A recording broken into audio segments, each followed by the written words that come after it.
Naturally ওদের সকালে breakfast দেওয়া হয়েছিল। অনেকে হয় কি প্রোগ্রাম থাকলে টেনশন থাকে যতক্ষণ প্রোগ্রামটা কমপ্লিট না হচ্ছে, তোমাদের মতোই।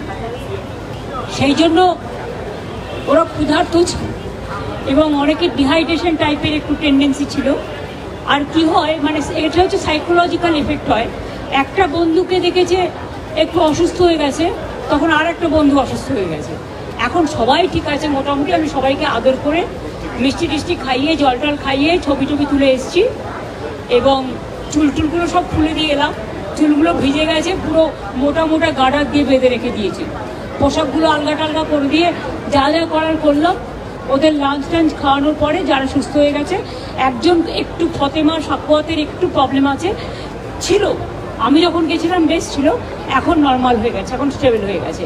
সুতরাং বাদবাকিটা মনিরা আছে, যারা এসএসকেএমের ডিরেক্টর সহ পুলিশের সিপি এবং শান্তনু আছে, ইন্দ্রনীল আছে, এরা সবাই মিলে দেখে নেবে। ডক্টর নীলাদ্রিবাবু আছেন, সাথে পুরো ডক্টরসদের টিম আছে এবং সিস্টারদের টিম আছে। সকলে তাদের সাধ্যমতো চেষ্টা করে বাচ্চাদের ভালোবেসে আর কি, ভালোবেসে অর্ধেক লোক ভালো হয়ে যায়। আমি প্রথমে ওরা এসছিল 37-38 জন নাকি 39 জন, তার মধ্যে একজন একটু টেনশন বেশি করছিল। আমি ওর কাছে প্রায় 10 মিনিট মাথায় হাত বুলিয়ে টুলিয়ে দিয়েছি, চুলটুল খুলে টুলে দিয়েছি, এখন স্টেবল হয়ে গেছে, সবাই ভালো আছে। আসলে সকাল থেকে করেছে কি ওরা ব্রেকফাস্টটা দেয়, অনেকের খায় না। আজকালকার বাচ্চাদের প্রবলেম হয়ে গেছে, ডায়েটিং করে এমন একটা হয়ে গেছে না যে খাবারটা ঠিক মতো খায় না। ফলে আরে বন্ধুদের একটা সলিডারিটিও আছে। একটা বন্ধুকে দেখছি অসুস্থ হয়ে গেছে, আর একটা বন্ধু অসুস্থ হয়ে গেছে। সুতরাং আমি সবার সাথে ইন্ডিভিজুয়াল দেখা করেছি। না না, যেমন রামকৃষ্ণ মিশনের মালদার আছে কিছু, সব ভালো আছে। 2 হচ্ছে সাকুয়াতের আছে, 3 হচ্ছে ভবানীপুর গার্লসের 3-4 জন আছে, আর আছে আলিপুরদুয়ার আছে।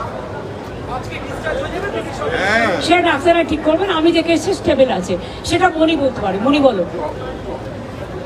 আপাতত সবাই অবজারভেশনে আছে, তারপরে পরিস্থিতি বুঝে একে একে ছাড়ার ব্যবস্থা। একটা কথা বলি, ডক্টরসরা এবং নার্সরা সিস্টার্সরা এখানে সবাই তাদের সাধ্যমতো চেষ্টা করেছে এবং ওদের চিন্তা করার কোনো কারণ নেই। আইএনসি ডিপার্টমেন্ট, পুলিশ ডিপার্টমেন্ট এবং এসএসকেএম কোঅর্ডিনেশন করে সবাইকে বাড়ি পৌঁছে দেওয়ার ব্যবস্থা হবে যখন ডাক্তাররা ডিসচার্জ সার্টিফিকেট দেবে। মানে এখন একজন ছাড়া সবাই মোটামুটি উঠে বসেছে এবং ও ঠিক হয়ে যাবে। এখন অনেকটা স্টেবল হয়েছে, ও বাড়ির লোককে খবর দেওয়া হয়েছে। টিচাররা আছে, সাথে টিচাররা আছেন, একটা সুবিধে আছে। আর পুলিশ সবাইকে কোঅর্ডিনেশন করে নিচ্ছে। স্যালাইন একজনকে, ওর অক্সিজেনের দরকারে 99 স্যাচুরেশন আছে। ফতিমা বলে যে হয়তো ডাক্তাররা আছে, এরা জুনিয়র ডাক্তাররা দেখলো এবং সিনিয়র ডাক্তারও দেখেছেন, নীলাদ্রিবাবুরাও দেখেছেন, আমি নিজেও দেখলাম একটু, কারণ টুকটাক এইসব কাজ করতে আমার ভালোই লাগে।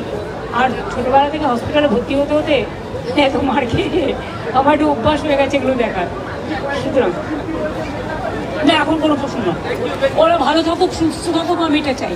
আজকে ইন্ডিপেন্ডেন্স ডেতে সবাইকে শুভকামনা।